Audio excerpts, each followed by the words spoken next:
Hi, my name is F.A., and this is your encouragement to get through the day.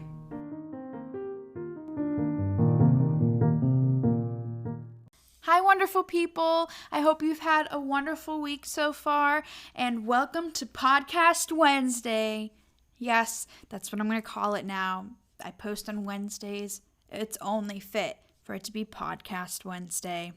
Anyway, I hope you enjoyed last week's podcast. If you didn't get to listen to it, I highly suggest you do, because that is part 1 and this is part 2, and it would only make sense for you to listen to them both. I'm not saying you have to, but yeah. Anyway, in these 2 podcasts, I am reading your guys' responses to the question, what's something you wish your younger self knew? Before I get started on this podcast, I also want to say that if you have any topic you want me to discuss, or, I don't know, a song you want me to play or something in this podcast, feel free to contact me.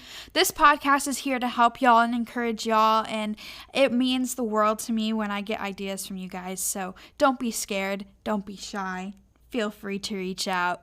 Now, without further ado, let's get this podcast started.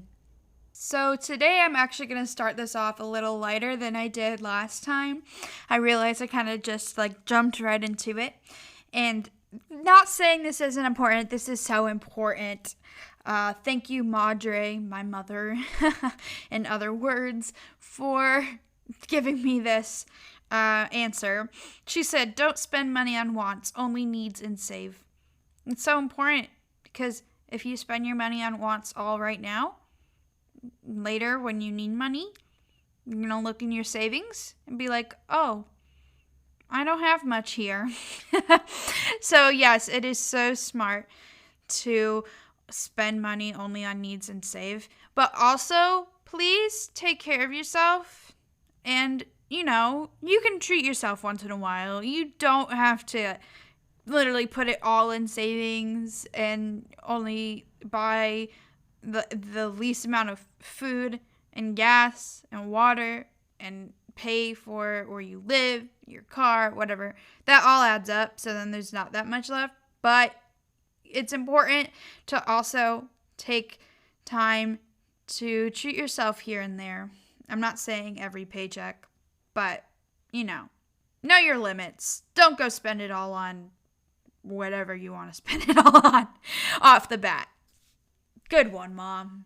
The next response I got was, life gets way better if you didn't peak in high school. Guys, even if you peaked in high school is not the end-all be-all. I repeat, high school is not the end-all be-all.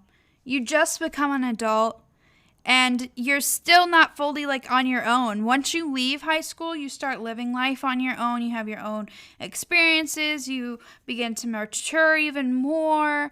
And, that leaves room for different types of experiences, and a lot of them could be more positive than what you have in high school. If you had an awful high school experience, I promise you, things will get better.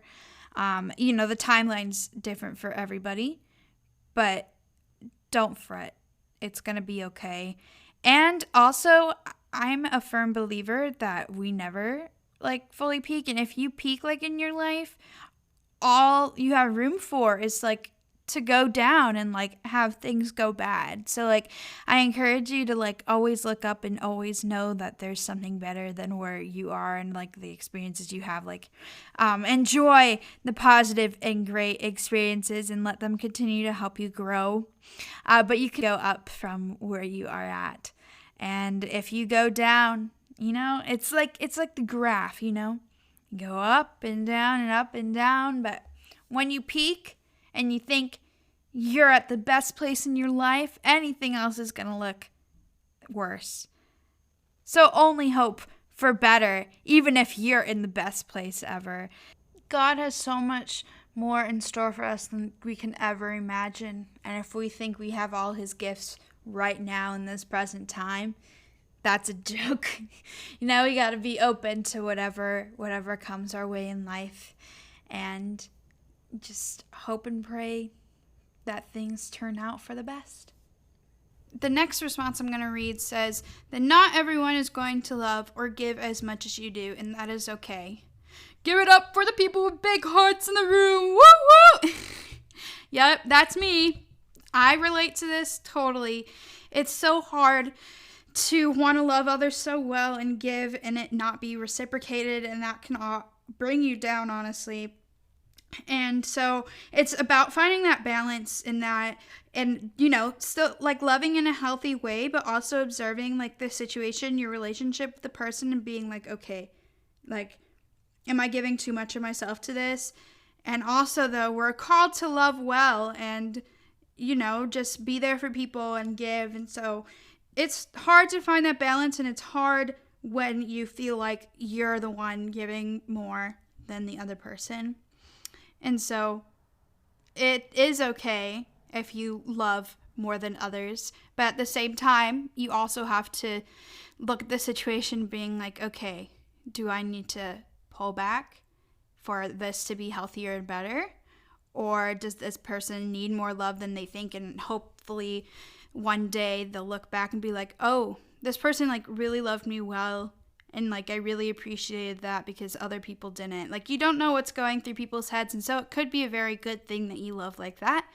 But, give and take. There's some pros and some cons. And it's so great to have a big heart, honestly. And like, we just long for people to love us. We long to love others. Even dogs like want love and to be given things. Like, that's just like a normal like creature, I guess, instinct or want. And God's the greatest example of love.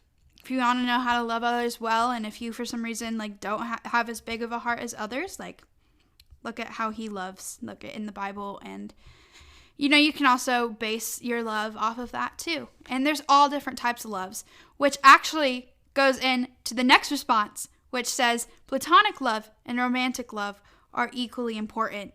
Guys, it is so important to not only have that romantic relationship, but to also have platonic friends.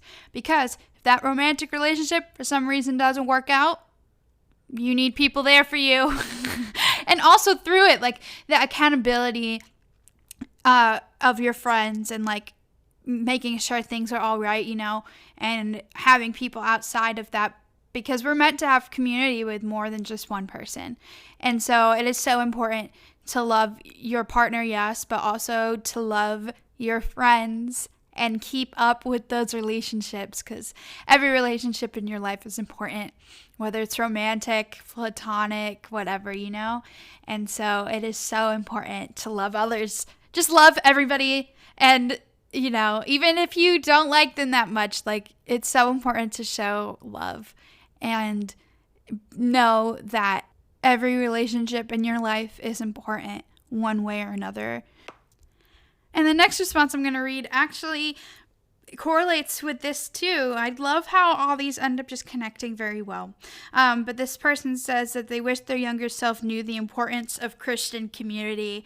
Oh my goodness, I have had more Christian community now than ever before, and like, I'm just so much better because of it, and like the Lord works so much through it, and like that just is such like a great motivator in your life, and just having these people to be honest with, to keep you accountable, to love you like Jesus did. It's so important. And with that too, it's important to have people outside of that so that we can, be vessels and be able to communicate with all different types of people. But having that root friends to always go back to help you in life with the deeper things of God is so important.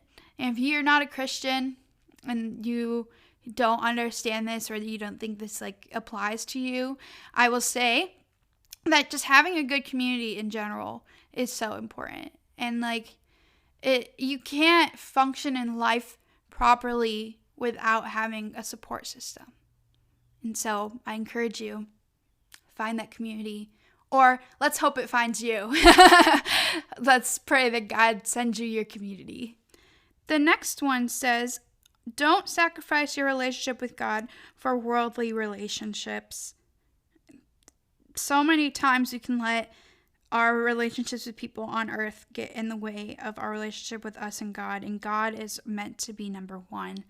And so it's so hard oftentimes to balance that, especially if you have a romantic interest. That's like one of the harder things, is like finding the balance between God and that, and like always putting God first. And even if you don't, like, spending time with God as much as you spend time with friends, if not more, like making time for him. Like, he is like a living friend on earth. I know that's so hard for me, and this season it's been so hard for me to just sit down and like spend quality time with God, And lately I've just had to think, I need to think of God as my friend.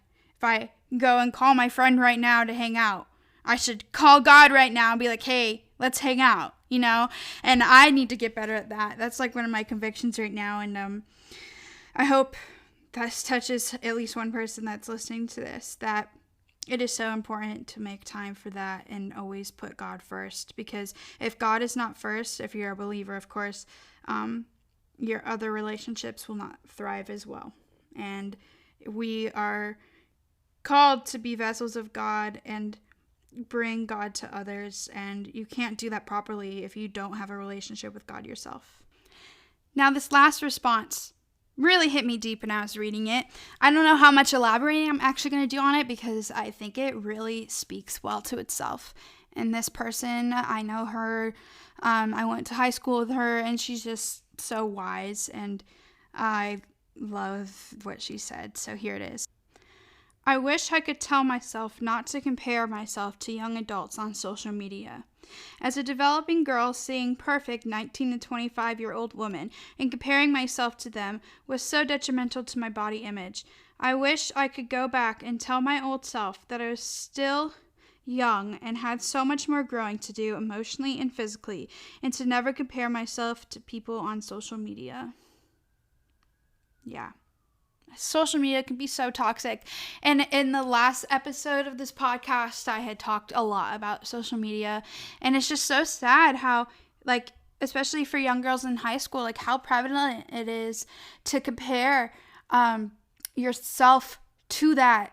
Like, it's such a negative thing a lot of times for people. And one of the biggest culprits for girls thinking they have to look a certain way is social media. It makes people just want to look like these models that are on there, or these girls that are just like ideally the perfect size and have the aesthetic feed and la la la. We're all made the way we're supposed to be made, and we shouldn't have to compare ourselves to social media. We should not compare ourselves to people's social media, because also people's full lives aren't on there. Most of the time people want you to see the good and when they look good and stuff like that, but you don't rarely see people talking about the bad things that happen in their life, posting, oh look, I look ugly. By the way, no one ever looks ugly. This is the biggest lie. Like, you are beautiful just the way you are. And I encourage you to think about what your definition of beautiful and pretty is. And just observe your motives of even having social media in the first place. Thank you so much for listening to this podcast today, and thank you guys so much for your responses. I loved reading them and being able to hear your hearts and just elaborate on it, and it was great content, so thank you so much. I look forward to next week's podcast. Not sure what it's going to be yet, but stay tuned. I hope you have a great rest of your week, and always remember, you got this.